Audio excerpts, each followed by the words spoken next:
Welcome back to SAFC Live. We're delighted to tell you that it's finished down at the DW. Wigan 1, Sunderland 4. Danny, what a second half that was. Well, it was, wasn't it? Yeah, it was quite an action-packed game, and honest. A lot of fouls, niggly fouls, free kicks. Don't think either team dominated the ball for long periods, although we were the better team. And we've just said it there, weren't at our best. But if you go away from home and beat anyone in this league 4-1, what a result that is. Great following behind the goal. You could hear him at the end, see what it meant to the fans who travelled. And I believe we're looking well in the table. Should we have a look at the table first, Danny? Well, Let's have a look flash it up if we can. Let's flash it up if we can. Then this will be how things look this evening for Sunderland. Sunderland up to 4th, Danny. Fantastic to see. No, it's fantastic, isn't it? Yeah, and I mean, look at the top two there, pulling away, but Blackburn there, who we beat at the weekend, a couple of points sat in behind them, but fantastic. And you look where we're at in terms of where the squad, before we've come back on air, we're just having a quick total up of the lads who are in the treatment room. We're 8 or 9 players in the treatment room as well. So, no, fantastic, and the lads have been excellent. And just in the last 5 minutes, I know it's easy when you're 3-1, 4-1 up, the all A's come out from the Sunderland fans, but just look at the talented players, what we've got on that pitch for the club. Yeah. Fantastic to see, as we say, Sunderland up to 4th tonight. Middlesbrough as well, climbing well, aren't they? You know, absolutely. Michael Carrick doing a great job there. So let's have a look at the scores from in and around the Championship before we get into our game. We finished Queen's Park Rangers 0, Luton Town 3, Blackburn beaten again, this time by Middlesbrough, as Danny said, they're climbing the league. Coventry 0, Cardiff City 0, Huddersfield 2, Rotherham 0, Millwall 0, Bristol City 0, West Brom, their good run continues, the 2-0 win at home against Preston North End, and Blackpool, Sunderland's next opponents. They were beaten 2-1 by Sheffield United, who are level on points now with Burnley. Yeah, at the top end of that table, just looking at Blackpool there. Close game, obviously against the side sat joint top of the table. But no, onto ourselves this evening. Here we are early on. Barr doing well. I thought he'd done quite well early on. Stretched the play quite well, supporting Ellis Sims, and gets down to the byline, digs a cross out with his left foot. And there, Trey Hume coming in at the far side and just gets his head on it. Yeah. Wins the corner. This one here, we're into our stride early on. Ahmad on his weaker right foot, good strike and great goalkeeping by the way. He's down, isn't he? It's them ones what you see goalkeepers working on in training. Boot with his right boot, good save, back onto his feet. Couple of defenders on the line, try and help him out, and it's a good save. And then you're thinking there early on, we're getting on top, we're getting bodies forward. It's only going to be a matter of time, isn't it, really, before we get that breakthrough. And it wasn't long before it came. And here it is now, and it's a bit of a strange one, isn't it? It's from a set play, short corner. If we work, not sure, but Trey Hume finds himself free with the Akers on this far side, and I think as he gets this, yes, Jack Clark, isn't it? Ball clipped to the far post. Look, they've got numbers back there. They're all over the show. There's bodies on the floor, falling over. Asgard's got his arm up there, not doing his job. Watching it there, Danny. Yeah, it's there. He's on his way up the end of the pitch there. He's not switched on. Trey Hume at the far post chokes the shot down into the ground, but there's Ellis Sims following it in and just finds himself 2 yards out. Thank you very much at the far post. Picked up the goal Saturday, got us the 3 points with the winner, and he gets us on our way this evening. Good to see Ellis Sims back in the goals this evening. One of 4 scorers this evening for Sunderland. Yeah, Sunderland fans enjoyed that one, didn't they? Trey Huey just give a free kick away a moment or two earlier, but times that one really well, and James McLean. And from that, this is their only real spell in the game. This it drops to James McLean. I think that one, I'm just had a look back at half time. We've got everyone back, but no one's picking up edge of the box. Look, we've got 11 players in the box there. And I think from our point of view, whether they've been given them orders, I'm not sure. But surely somebody's got to be picking up. They've got 2 or 3 spare players. He's got time to assess it. Catches it quite well, but thankfully it comes off the post. And then we go up the other end a minute or so later. And there's the golden boy. You'd fancy him, wouldn't you? Chops inside his man, like Ellis Sims, wasn't it, on Saturday? Yeah. Chops inside, defender goes flying. But unfortunately, can't find the corner of the net. It comes off the crossbar, and then the dig score though. Wigan, there you go. That's Will Keane's. Yeah, not a lot to do tonight, Anthony Patterson. This one, listen, there's bodies there. Can we press it a little bit better? I think we can. You've got Michu and Hume around the ball. Go and put a little bit more pressure on Asgard. See it back now.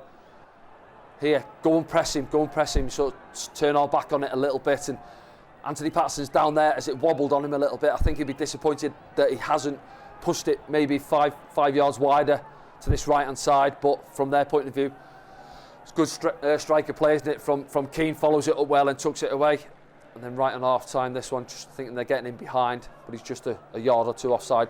So it was quite open towards the end of that first half. Again with ourselves, a lot of changes this evening. Lads shifting positions as well. perhaps not playing in natural positions, but they got on with it. And we had a few of these in the second half. You see with 4v4, 4v3, it's decision making perhaps, or quality of pass, playing that one just behind Ellis Sims. Opportunity goes away, another one here now, Bar driving forward again. You see what he's looking for, he perhaps hasn't got a pass on. It's like, they've got 5v, perhaps R3 there. Ahmad pulls out wide, Sims there to the left, but it's a difficult one. He's got Curtis Tilt a yard or two in front of him, and he's looking to try and bend it into that top corner, but it's up and over the top. But we did have moments in that first half, and they didn't really, did they, to be fair, in the second half? That one there, we're not sure what happened in the build-up. They were focusing on substitutions, but Luke does really well to get back at Lang. Perhaps you can see from his point of view, he dwelt on it a little bit, but credit to Luke and Dan Ballard get across and get the block in. Yeah, it was this period of time where Wigan was still asking questions of Sunderland. It was only when they made that triple substitution was when Sunderland really took control of the game. Yeah, that's right, yeah. And they've come on the pitch now, and now it's Patrick involved. And we didn't spot this at first. We're looking, because it's great refereeing, by the way. There's one or two saying, well, what? But you keep an eye on Naylor. He's come across to try and get the tackle in, and he lunges straight into it. You see it better from behind. This angle now is the one. But it's a foul, anywhere on the pitch, that's a foul. He's driving into the box, Patrick. Naylor comes across, bang, all day, that's a penalty. He lays it off to Ross, and it's a good decision from the referee. And then Ross, we were saying, weren't we, is he going to go the same way? He's going to mix it up. He goes the same way as he did the other day against Blackburn. Keeper goes the right way. Will he be disappointed? I think he will. The goalie, he's got there, he's got tips on it, but he can't do enough. He's pushed it onto the post. And from our point of view, thankfully, it's dropped into the goal in behind the goalkeeper. And Ross, I think he had one touch before he took the penalty, so good from his point of view. Sometimes you might feel a little bit cold, just come off the bench. Could have passed it on to Ahmad, but no. And that could have been another penalty. It could have been, yeah. You can see, is it Diaku, isn't it? Let's have a look at it slow down. Does really well, he shifts it well. Dorinka sells himself, and it's in the MB. Yeah, and you see it there, yeah, it is. I think it could have easily been given that. It goes through his legs, doesn't it? And it's his arm in behind his back. Watch this. Bang. There it is, yeah. Stops in his right hand. Yeah, and you see Ross is up as well. He's seen what's going on, but we don't get it. There's Wigan, McLean, ball in. Good touch from Bailey Wright. Managed to clear that one, and they didn't really threaten. They couldn't get going as a front unit, could they? Look at this one. Here we go now. Olay football, isn't it? Into Patrick. The old swinger comes out, gets the shot away off the defender, Nyambe, and wrong foot's the goalkeeper. Is it going into the bottom corner? We're not sure. It looks like it's heading for that bottom corner, doesn't it? Or maybe off the post, but Patrick won't mind. He gets the shot away. It'll go down as his goal. And that one just settles us down, coming in towards the end at last stages of the game. Getting bodies forward still. Look, Diallo wants it, doesn't he? Hamad sniffing one out. It's like a classic Arsenal goal. It was, yeah. Well, he didn't have to wait long for one, did he? As I said, I don't feel he was at his best, as we know we can play at tonight. He was involved in a lot of the football, and he never stops working. But look there, little give and go, and nobody presses him, and bang. Bang. What a goal. there, you invite him to pull the trigger, and he will do. And what a strike it is. Just sits up for him, going away from the goalkeeper. Look at one or two of the lads' reactions down below there, hands on head, as if to say, what a strike that is. Say, got one at Birmingham, which is a hell of a strike, wasn't it? And that one there, this angle now. Bang. Goalie, bit of fade on it, going away from the goalkeeper, dives for it, no chance. The and then as well, nice. That side netting, and fantastic. I say, going away on the road, following up from the weekend, up into the playoff positions. A great night for the club. Let's see what you thought then as we look at some of your thoughts in hashtag Ask Danny. We'll have the first one up now from Chris. Much talk about Luke O'Nien being a back four player now. Also Corey Evans needing a backup. Surely Luke could play that role whilst Corey there to mentor him. From Arkansas, USA. Thanks for tuning in, Chris. It's good to know we've got Sunderland fans all around the world. But Luke O'Nien's had a great season in defence this season. He has, yeah, and he's bobbing along those positions at the back as well, hasn't he? Found himself on the left of the back three this evening, but he's been fantastic. I keep saying it, what I like about Luke. He's not the biggest, he's not a natural centre-half. He knows that, but plays to his strengths. Positioning, reads the game really well. Sees what's going on around him. He's comfortable on both feet. He's got that big diag in his locker. You know, we've seen it even tonight on the left side. He's got time to shift it onto his right, but he's comfortable. You know, works a lot. I know he works a lot on the training pitch after training on both feet. Would I play him in midfield? I think we're looking at where we're at the back now. Would it, you know, we lost Linden and we lost Dennis in the last game. Trey Hume's playing out there tonight. We're not sure where Niall Huggins is. Elise. We've got Elise, Danny Bart. We've got 5 or 6 defenders missing from the back. So you're looking for a senior figure at the moment in time. And Bailey's coming there tonight. Bailey was excellent as well, what he had to do. Got his head on one towards the end there. I'd keep looking at that back line. I know what he's saying. I think we said it before the game where you're looking, what have we got in the middle of the park at the moment? You've got... Well, I thought that Dan Neil showed a different side to his game this evening. He was doing a bit of the dark arts a little bit better, getting his foot in, breaking things up. He did. And you saw how talented he is by passing it and involved in the goals at the end. end. No, I thought he'd done well tonight, Dan. In terms of man of the matches, he'd be in and around it, certainly. He's making good tackles. He made one just down by the dugouts late on, didn't he? And of course, he's the one who's playing alongside Corey Evans every single week, so he's learning all the time from Corey, isn't he? Yeah, and I think if where we're at, whether we play a 2 or if you go with a 3-man midfielder with a sitter, I think if Tony Mowbray and the staff had a word with Dan Neil and say, listen, Dan, we want you to do that role, he'd go and do it. Yeah, you're taking away a string or 2 from his bow because you want to see him driving forward, as we've seen at the end there. He's got that link-up play in and around the box, but in the meantime, we're not sure what's wrong with Corey. Hopefully he's not out for too long, but you could play Dan in there. You've got Jay Matete who come on towards the end. Obviously, Alex Pritchard, hopefully he's not too far away, but he's looked like he's hurt his calf again. Barr played higher tonight. He can go and play in there. We've seen it at Huddersfield when he came on with Dan Neil in the middle of the park. So you've still got 1 or 2 options in the middle there, but I think I'd be looking at Dan. If you're playing a 1, Dan would be the one. I'd say just sit in there. You know what you're doing. Just put those fires out, what Corey does well, and then you can play 1 or 2 advanced of him there, where we have got a lot of options. You've seen the strength on the bench tonight, what we've got at the top end of the pitch. So you've got options there, but I'd leave Luke where he is for now. Yeah. Until maybe Danny Bart comes back and then you're assessing it then. But no, Luke's been fantastic. Leave him at the back and then let's weigh things up in the middle of the park. Let's move on to the next hashtag Ask Danny then, please. This one says, how's Amad Diallo playing? Do you think he's ready for the Premier League next season? I hope that's not a Manchester United fan. Well, looks like it could be from the handle. United there. No, he's been terrible. Leave him where he is, but we'll take care of him for now. No, listen, he's been excellent, hasn't he? What we keep saying about him, goals he's scoring, assists every time he gets on the ball. He looks like he's going to make things happen. We see it there. I always think he's got a picture of what's going on. I said perhaps wasn't at his best tonight. He had 1 or 2 where he got into the box. He had that one when Naylor come across. Yeah. Just got away from him. But when he's at it, it's like the ball's on a bit of string on his foot. It's like he's playing in a different dimension to everyone else. You see it with the greatest players, like Messi is the best example of it. He almost seems to stride through games at a walking pace, but dictates play, doesn't he? Yeah, he does. And but at the same time, he also tracks back. He helps out, doesn't he? You see this one here. Look at him driving it. His engine on him as well. Yes, you say he's a young lad, but energy levels he shows throughout the 90. That one there, he's unlucky. Does the right thing, goes across the goalkeeper on his weaker right foot.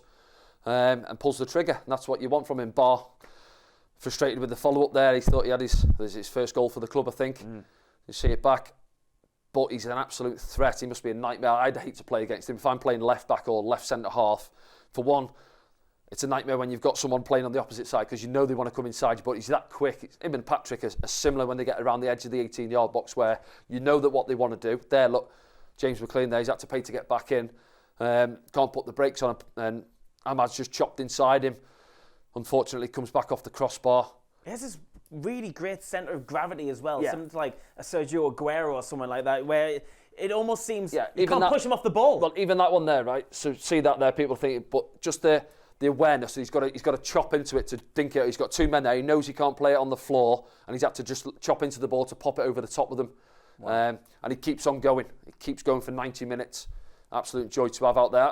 I've seen people earlier in the season, I think, saying, he looks a bit of a luxury. He doesn't want to work back, but I haven't seen that. I've seen it. I think Luton was the game for me where he works back, tracks back, he helps out. Whether he's asked to go and play in a 4-2-3-1, Linden, he helps Linden out at times. Saturday, he was seeing a ball out. I keep saying Saturday, it was Boxing Day, wasn't it? He was seeing a ball out on the byline, helping out. Yep. Puts an absolute shift in for the team. And you give him the ball at the top end of the pitch and he's a match winner. Absolutely. Let's have a look at another one of your thoughts then. Hashtag Ask Danny. Andrew's been in touch. Hi Danny, my daughter would love to know who you think will be the most important players for us in 2023. Any other big predictions? Happy New Year, and Happy New Year to you, Andrew. Good question in terms of who's going to be the most important players for us. Well, we've got Ross Stewart back in the side scoring goals. Sure, he'll be top of that list. Well, you always look through the spine of your team, don't you? So Danny Bart and Luke O'Nien predominantly been playing at the back, been excellent for us. We've lost Danny. Luke stepped up again this evening. With Anthony Patterson, if you really want to start on the back. You're right, yeah. Right through the spine of the team, yeah. So Anthony Patterson, yeah. No, he's been excellent. I think he's grown as a goalkeeper week in, week out. Again, didn't have a lot to do this evening. Maybe you can look at the goal. Could he have done a little bit more? I think it's perhaps wobbled on him, but yeah, I think he'll want to palm that 5 yards away from Keane coming down to him. But other than that, he's grown. I think coming crosses, you can see him as a character. I didn't realise how big he was until I walked past him a month or two ago, going into the stadium, and he's 6'3", 6'4", but he's going to grow as a goalkeeper. He's quite a quiet lad anyway, quite a relaxed character. But the more games he plays, the more he's going to grow, and I think he's got an excellent career ahead of him. Hopefully building with Sunderland, working through the team. We spoke about centre half, Dan Ballard coming in, massive plus for us as well. So we've got good competition at centre half. Middle of the park, Dan Neil and Corey have been the go-to pair. I think if Corey, one of the tweets a minute ago there was, maybe we'll look to strengthen in there. And I've said it before, if I was looking on the recruitment side of things, a figure in there, a bit of a presence in there as well. Bit of experience. I'm not saying you have to go and get someone who's 35, but someone who's maybe 100 games under their belt at this level. Yeah. You see it tonight where we've lost that experience. You've got Bailey in there. Well, you saw from the start in 11, yeah. We're all quite young lads, probably between 19 and 23. It's not a bad thing because you're looking to build, and I know that's what the club are looking to build going forward. Yeah. But I'd still look, just that experience head in there when we are losing the so-called experienced lads, Pritchard, Lyndon Gooch even, you've lost Danny Bart at the back, and Bailey's that sort of standout figure when Corey's not in there as well. But yeah, someone in there who's got a few games, bit of a physical presence in there as well. And then top end of the pitch, I'm happy with Ross. Let's keep Ross. I know there's a lot of chat going on about Ross at this moment in time, but yeah, if you've got to fit Ross Stewart, you see what he brings to the team. You've got Ellis up there as well, and then the two of them, whether they play together, you see what Ellis brought early on, half an hour, gets his goal there. Some of the ball coming into him, his hold-up play was good at times.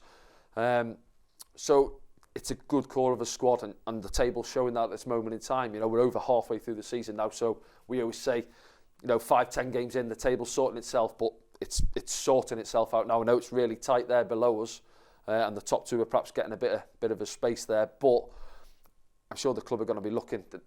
We speak to Christian, don't we? We spoke to him on the podcast a few times, and I think that throughout the season, even the season's underway, that they're looking, what can they add, what can they bring in there, and what's going to strengthen this group of players. So I'm sure we'll see one or two coming in, maybe one or two will go out, but all hands on deck in the treatment room at this moment in time. Pete Brand's earning his corn back there with one or two of the others. But moving forward, going into January, I think you can't just single out any player as being who's the key player for us. We haven't mentioned Ahmad there. Obviously, he's not through the spine. He's more out on that right-hand side. But some big players in that team. And obviously, it's individuals within the team as well. It's exciting, isn't it, for the fans? Let's have a look at another thought then from around the world. Eddie Bamber's been in touch. How many additions, if any, do we need in January? Sorry, Robert's just scored. I was typing. I thought his keyboard had crashed there for a minute. Yeah, well, he got excited with that goal. We did as well, didn't we? And obviously, Ahmad straight after it as well. We've said it there. For me, I know let's say it's going to be difficult, but you want to keep the core of what we've got, and you're always welcome one or two additions. I know the fans. I've said this prior to where we're sat in this table tonight. I know I think there's a few games, maybe tomorrow's then, I'm not sure, but we're there on merit. We're sat in the playoffs. I don't think anyone has dominated. We said this, didn't we, at the weekend? Not we over spoke with Danny Bart, didn't we, as well? Yeah. Nobody's dominated us. You can look at the Burnley game where, we fell apart slightly in the second half. We were 2-0 up at half time. 2-0 up against the team who were at the top of the table. When we played Sheffield United. Sheffield away, lost 2-1. Daniel sent off after half an hour. You can look at all the games. Nobody's blown us away. We've had more than our fair share of possession in games. We've had opportunities in games. Even tonight, we've won 4-1. Could have scored 7, 8 maybe in that game tonight, and that's not playing at our best as well. But you bring additions in. We're going to perhaps have to anyway, looking at one or two of the injuries. Competition for places. You're looking, I'm not being funny, there'll be players out there, depending where they're looking, but you're looking at joining a club in the Championship. Yeah, you've got Burnley and one or two, Sheffield United sat at the top of the table. But if you're looking to come to a club in the Championship who are sat in a good position, The fan base we've got, 43,000 there the other day. Yeah, nearly 44. And if we're gonna be in and around it where we are now, the crowds are gonna, you're gonna be up in 35 plus between now and the end of the season. Things are on the up, but yes, listen, football can change. Of course, it can. 1 or 2 bad results, and all of a sudden we're dropping down. It's that tight. You see, Middlesbrough as well. Michael Carrick's come in there. They were sat down by the relegation zone, weren't they? West Brom, yeah. They're sat a couple of places behind us in 4th at this moment in time. So the table's really tight. But I'm sure Christian and the recruitment staff are going to be working hard. Stuart Harvey, etc. Getting a few names down on paper. They'll put it to Tony Mowbray and the coaching staff, and they'll work a few, and they'll try and get a few into the building and try and strengthen this squad. Let's have a look at the final thought from you watching around the world. This one's from Brian. Simple question, Danny. Can we do it? Can we return to the promised land this season? He means the Premier League, not Wales. Well, can we do it? We've just been saying it there. Listen, we've still got a lot of games to play. What's that we've played now? 24? 20? More than halfway 20, by one. So, yeah, 25. Yeah. Well, we've still got over 20 games to go, yeah. say. There's no one out there that frightens me. We keep saying it. Look at the squad. Look at the talent we've got at the top end of the pitch.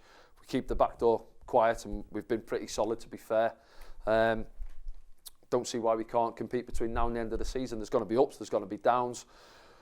I said it at the start of the season, I'd have perhaps been happy with, I'm not saying consolidate, but between 10th and 18th, most fans would have been happy. But when you see that table as it is at this moment in time, it's hard not to get excited. When you watch Sunderland playing away from home, scoring 4 goals at, not even in top gear. Yeah. You think what is possible? Yeah, what is possible when we can kick on and everyone's at it, and we've seen it throughout the season. You go back to the goals we scored, Reading and Huddersfield, 2 goal of the season contenders right there, and that's what these lads are capable of when they're bang at it and they're on their game. It's not always going to be we'll turn up at some grounds or even stadium like we've seen it Cardiff, I think, where we're not at our best and results don't go for us, but stick with the team, and between now and the end of the season, I'm sure they'll have a good go. And listen, he's on about can we get back to the Premier League? I think it's been done where teams have gone bang bang and they've gone back up, but it's a massive step, isn't it? A big wallet's needed to if you do go up. Recruitment's got to be key, but let's not get ahead of ourselves. Let's enjoy it where we are right now, and let's get ready to go again against Blackpool. Certainly, I'm saying a winnable game. We're all winnable when we're at it, but going up against that Blackpool team, we've been beat this evening. They're at the wrong end of the table. Yeah, and it is Blackpool where we are next on New Year's Day down at Bloomfield Road. It's a 3 p.m. kickoff, so we'll be with you here on SAFC Live from 2:30 p.m. on New Year's Day. That was Sunderland's final game in 2022, and Sunderland going out of the year with a bang, with a 4-1 win down at the DW Stadium. Happy New Year from everyone at SAFC. We'll see you soon.